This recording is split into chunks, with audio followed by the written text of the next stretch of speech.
కుడుపల్లి మండలం కంచిబాందర్లపల్లి గ్రామానికి చెందిన కృష్ణయ్యకు పక్షపాతంతో మూలనపడి వైద్యం చేయించుకోలేక ఇంటిలోనే ఉన్నాడు అంటున్న కుటుంబ సభ్యులు తెలిపారు. అయితే హాస్పిటల్లో వైద్యం చేయించుకోవడానికి ఆర్థిక స్తోమత లేక కంచిబందార్లపల్లి సమీపంలో కడియాల నగర్లో ఉన్న 40 సెంట్ల భూమిని అమ్ముకోవడానికి ప్రయత్నం చేస్తుంటే బంధువులు అడ్డుపడుతున్నారని ఆవేదన వ్యక్తం చేశారు.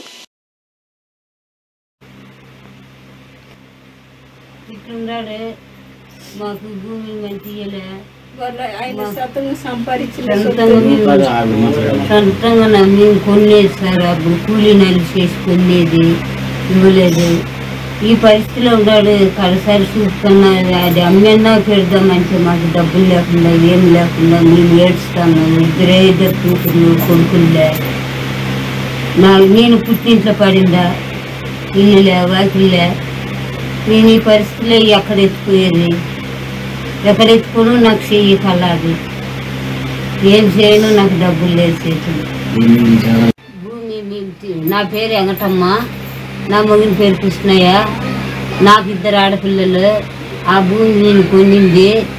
ఆ భూమి కొనిండే భూమిని నేను ఇప్పుడు అమ్ముకొని నా మగిని కాపాడుకోవాలంటే పక్క భూమి వాళ్ళు నాకు భూమి ఇవ్వలేదు. అసలు దారిగానే వచ్చి భూమి కొలతలు పెట్టినా కూడా వాళ్ళు ఒప్పుకోలేదు. ఎవరికి వాళ్ళు అర్హంగలేదు. నేనేం చేసేది? ఇప్పుడు నా ముగిరికి డబ్బులు కావాలా? ఊరోళ్ళంతా వచ్చి న్యాయం చేస్తే కూడా వాళ్ళు ఒప్పుకోలేదు. వాళ్ళు ఇనలేదు.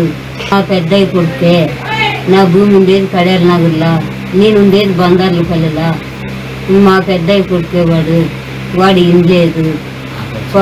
ఆట చెంగప్ప నాగరాజు వాళ్ళు ఇనలేదు. నేను ఆ భూమి నేను అమ్ముకునేకి ప్రభుత్వం సైక్రం చేయాలి. నాకు ఏ దానికి నాకు కానీయలేదు. ఒకరి మాట కూడా వాళ్ళు ఇనలేదు. ఎవరు వచ్చినా వాళ్ళు ఇనలే. పోలీసులు వచ్చినా ఇనలే, ఊరు పెద్దలు వచ్చినా ఇనలే, ఎవరు వచ్చినా వాళ్ళు ఇనలే. మీరే దిక్కిందా నాకు. నా పేరు చంద్రకళ. మా అమ్మ నాన్న పేరు కృష్ణయ్య, వెంకటమ్మ. మా నాన్నగారు 2-3లో సర్వే నెంబర్ 40 సెంట్లు సొంతంగా ఆయన కష్టపడి కూలి చేసి సంపాదించి తీసుకున్నారు. అది సర్వే నెంబర్ మారిందనేసి మా అమ్మ వాళ్ళ పెద్దనాన్న వాళ్ళ పేరుతో వేసినారు, అమ్మమ్మ పేరుతో వేసినారు. అదేమిటంటే ఇప్పుడు రాసి ఏమంటే మా నాన్నగారు పెరాల్స్తో చాలా సీరియస్గా ఉన్నారు. ఇలాంటి టైంలో మేము ఆ భూమి అమ్మేసి మా ఫాదర్ని మేము కాపాడుకుంటామంటున్నా కూడా వాళ్ళు లివింగ్లో రావట్లేదు. ఇలాంటి పరిస్థితుల్లో మా ఫాదర్ని మేము ఎలా కాపాడుకోవాలో మాకైతే అర్థం కావట్లేదు.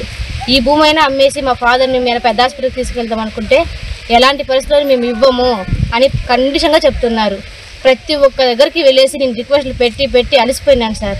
ఎలాగైనా ప్రభుత్వమే మాకు న్యాయం చేయాలి. ఇంకా వేరే పొజిషన్ మాకు ఏది లేదు. మేము 2 అమ్మాయిలు ఎలాగనూ మేము సంపాదించి మా నాన్నని పెట్టే పొజిషన్లో మేము లేము. ఆయన మెడిసిన్ ఖర్చులు కూడా అప్పులు చేసి మేము పెడుతున్నాం తప్పిస్తే మా దగ్గర ఎలాంటి రూపాయలు లేదు. కనీసం ఈ 40 సెంట్లైనా అమ్మేసి మా నాన్న మేము కాపాడుకుందామంటే ఎలాంటి పొజిషన్లను మేము ఇవ్వము. ప్రతి ఒక్క నోట్లు ఇదే వస్తుంది తప్పిస్తే ఎలాంటి పొజిషన్ వాళ్ళు ఇచ్చే పరిస్థితులు లేరు. మాకు ఎలాగైనా ప్రభుత్వమే న్యాయం చేయాలి సార్. సర్వే వాళ్ళు వచ్చి మేము రిక్వెస్ట్ చేసినందుకు వచ్చి రాళ్ళు వేసేసి పోయినారు సార్. అయినా కానీ వాళ్ళు వచ్చి వేయము, వీళ్ళు మళ్ళీ పెరికేసి వాళ్ళ పని వాళ్ళు చేసుకోవడము. వాళ్ళే గొడవ పడి కొట్టేకి 2 సార్లు వచ్చినారు సార్. వాళ్ళని జేసీబీ పెట్టి మేము క్లీన్ చేపిస్తా అంటే వాళ్ళు కొట్టేకి వచ్చినారు. మళ్ళీ సర్వే వాళ్ళు పెరికి పారేసినారు సార్. ఎన్ని చేసినా కానీ వాళ్ళు దారిలోకి రావట్లేదు సార్. ఇంతదా ఉంది సార్. మాకు ప్రభుత్వమే మాకు న్యాయం చేయాలి సార్.